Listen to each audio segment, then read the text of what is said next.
வாங்க மல்நெல்லிக்காய் வச்சு ஒரு ஸ்வீட் ரெசிபி பார்க்கலாங்க. 1 கிலோ மல்நெல்லிக்காவை நல்லா விதை எடுத்துகிட்டு கட் பண்ணி நல்லா மிக்ஸி ஜாரில் நல்லா நைஸாக அரைச்சி ஃபஸ்ட் டைம் மட்டும் அந்த சாரெல்லாம் வடிகட்டி தனியாக எடுத்து வச்சுருங்க.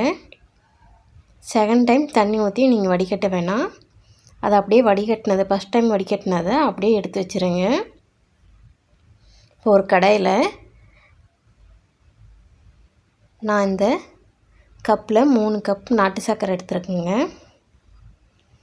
1/4 டம்ளர் தண்ணி விட்டு நல்லா சர்க்கரை கரைஞ்சி வந்ததும் இந்த மாதிரி ஒரு கம்பி பதம் வந்ததும் ஒரு 2 ஏலக்காய், ஒரு பட்டை, ஒரு லவங்கம், ஏலக்காய் பொடி பண்ணி போட்டுக்கோங்க. லவங்கமும் பட்டமும் அப்படியே போட்டுக்கலாம்.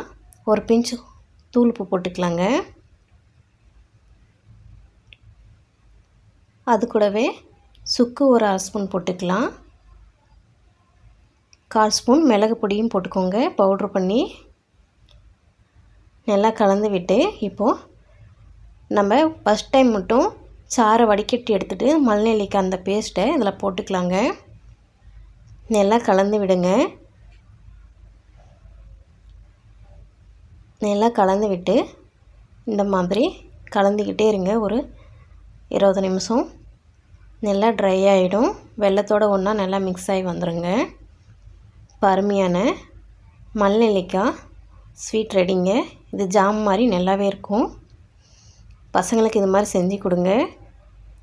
கொடுத்தீங்கன்னா மிச்சம் திரும்பி வரவே வராதுங்க.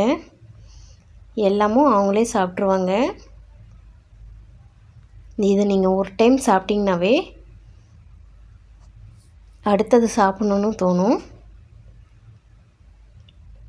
அந்தளவுக்கு டேஸ்ட் ரொம்ப நல்லாயிருக்கும். நீங்களும் இது மாதிரி செஞ்சு பாருங்கள். நம்ம சேனலை சப்ஸ்கிரைப் பண்ணி பெல் பட்டனை கிளிக் பண்ணுங்கள்.